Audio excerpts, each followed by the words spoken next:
Welcome back to the channel. आज से exactly एक महीना पहले हमने एक वीडियो पोस्ट की थी एग्जैक्टली यहीं बैठकर, how we bought 2 houses in 2 years in Canada. And that video was loved by thousands of people. And बहुत सारे लोगों ने मुझे इंस्टाग्राम पे मैसेजेस किए that they got inspired by the video. और काफी लोग जो अपनी मॉर्गेज प्रीपे करने के बारे में सोच रहे थे, अब दूसरा घर खरीदने के बारे में सोच रहे हैं। उस वीडियो में आप लोगों के कुछ डाउट्स भी थे, रीफाइनेंसिंग को लेकर, अप्रेजल को लेकर एंड इनफैक्ट हमारे डिसीजन को लेकर भी। यस तो मैंने उनसे प्रॉमिस किया था कि हम एक और वीडियो बनाएंगे जिसमें हम रीफाइनेंसिंग और अप्रेजल की कॉन्सेप्ट को क्लियर करेंगे और ये भी बताएंगे कि हमने एक्चुअली में 2 घर लेने का डिसीजन क्यों लिया। हाँ, उससे पहले मैं आपसे रिक्वेस्ट करूंगी कि यार वीडियो को लाइक कर दीजिए। अगर आपने चैनल को सब्सक्राइब नहीं किया तो पहले सब्सक्राइब कर लीजिए और पहली बार बोल रही हूँ मैं किसी वीडियो में कि बेल आइकन को भी क्लिक कर लीजिएगा प्लीज, ताकि मैं कोई भी वीडियो पोस्ट करूँ तो आपको नोटिफिकेशन टाइम से मिल जाए। सो गाइस स्टार्ट करते हैं। जो सबसे बड़ा डाउट जो लोगों के दिमाग में था कि व्हाट इफ मार्केट क्रैश हो जाती है तो रियल एस्टेट में इन्वेस्ट करना क्या ये सही डिसीजन रहेगा? अब मार्केट क्रैश डाउन होना एक असम्पशन है, ये हो भी सकता है और नहीं भी हो सकता, लेकिन हमारे 2 घर लेने का फैसला कुछ फैक्ट्स के ऊपर था। उनमें से एक फैक्ट ये था कि जो इमिग्रेशन का इनफ्लो है कनाडा में, वो कितना इंपैक्ट करता है मार्केट को। कनाडा ने अगले 3 साल में 4 लाख लोगों को बुलाने का टारगेट लिया है और इसी टारगेट को अचीव करने के लिए पहले उन्होंने 27,000 लोगों को इनवाइट भेजा जो कनाडा में वर्क परमिट पे थे, और उनका प्लान है कि 90,000 और लोग जो कनाडा में हैं उनको ITA देने का। सो इतना सारा जो इमिग्रेशन का प्रोसेस चल रहा है उसको देखकर ये तो नहीं लगता कि मार्केट में कभी भी क्रैश डाउन आएगा। There could be some correction which is definitely possible. अब मार्केट की करेक्शन अगर होती भी है तो CMHC Canadian mortgage housing corporation के अकॉर्डिंग मार्केट में करेक्शन 10 to 15% आ सकती है। अब मार्केट में करेक्शन तो पता नहीं कब आएगी, लेकिन घरों के अप्रेजल्स अब तक तो बहुत अच्छे चल रहे हैं।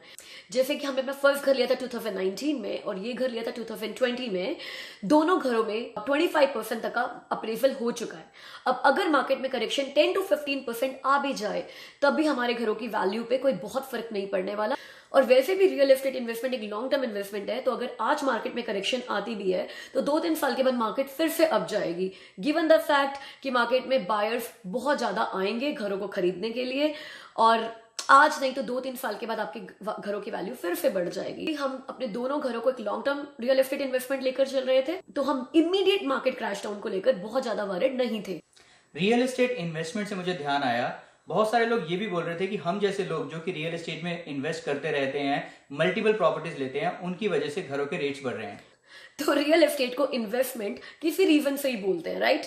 टोरंटो एंड GTA की मार्केट पिछले कुछ सालों से ही काफी क्रेजी हुई है, लेकिन लोग तो रियल एस्टेट में सालों से इन्वेस्ट कर रहे हैं। और सिर्फ कनाडा में ही क्यों, वर्ल्ड की हर कंट्री में रियल एस्टेट में इन्वेस्ट किया जाता है।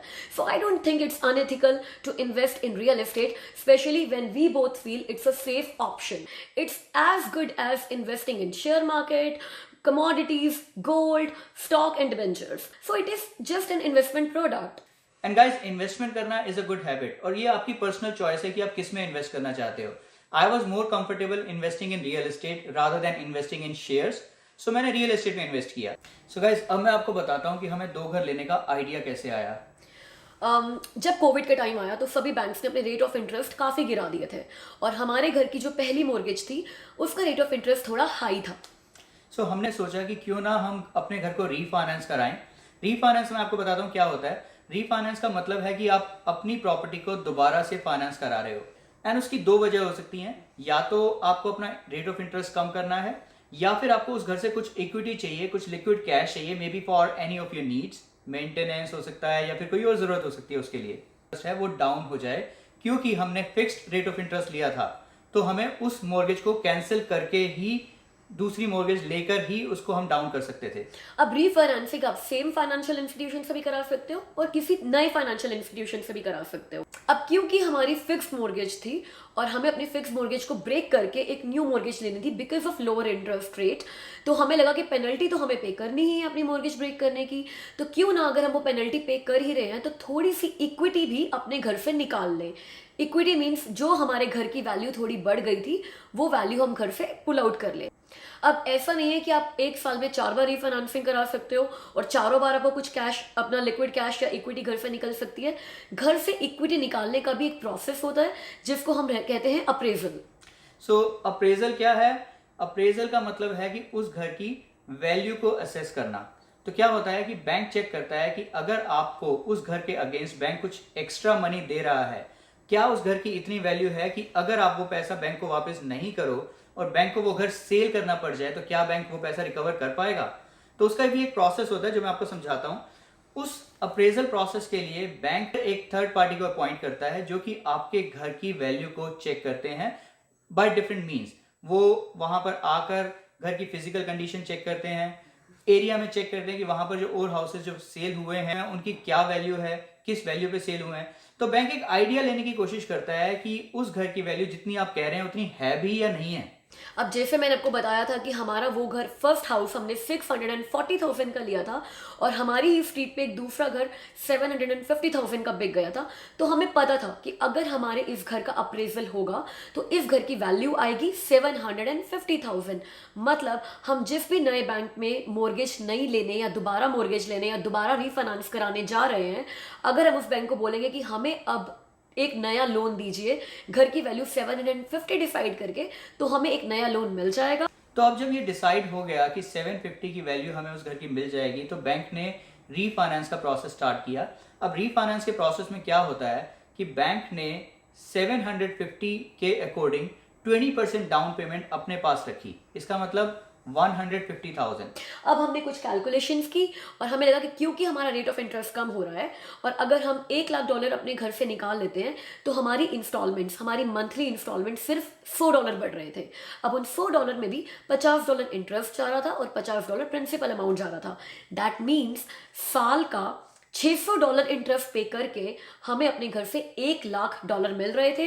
$100 की इंस्टॉलमेंट इसलिए बढ़ रही थी क्योंकि हमारा मोर्गेज अमाउंट बढ़ गया था। दो रेट ऑफ इंटरेस्ट कम हो गया था बट मोर्गेज अमाउंट बढ़ गया था, तो हमें $100 एक्स्ट्रा पे करने पड़ रहे थे।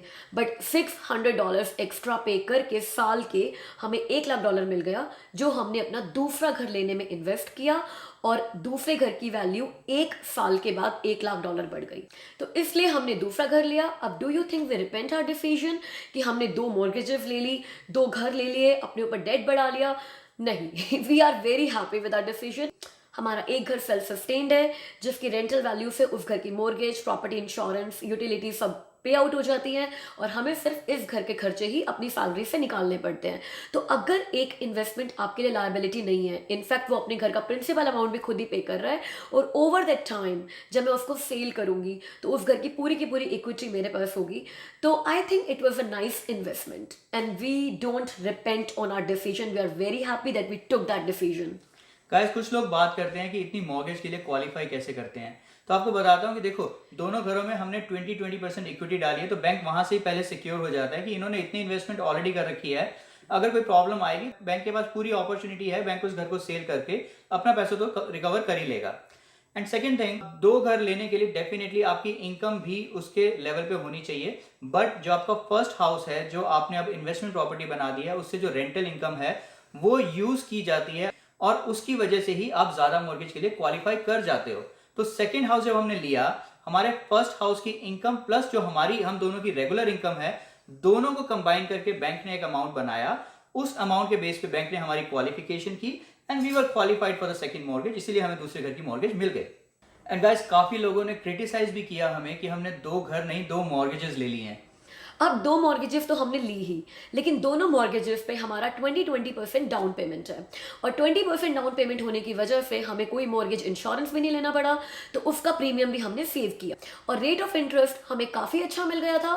रेट ऑफ इंटरेस्ट कम होने की वजह से हमारी जो इंस्टॉलमेंट्स, मंथली इंस्टॉलमेंट्स बनी वो भी काफ़ी कम बनी। घरों की इक्विटी बढ़ रही है, मॉर्गेज अमाउंट नहीं बढ़ रहा, तो जो भी घरों की इक्विटी बढ़ रही है वो पूरी की पूरी हमारी है। फॉर एग्जाम्पल, हमारे दोनों घर इस एक साल में $1,00,000 अगर अप्रेज कर गए हैं तो वो पूरा $1,00,000 हमारा है और मॉर्गेज अमाउंट तो इनफैक्ट एक साल के बाद और भी कम हो जाएगा, बिकॉज जो भी आप इंस्टॉलमेंट पे करते हो उसमें कुछ परसेंटेज आपका प्रिंसिपल अमाउंट जाता है और कुछ परसेंटेज आपका मॉर्गेज अमाउंट जाता है।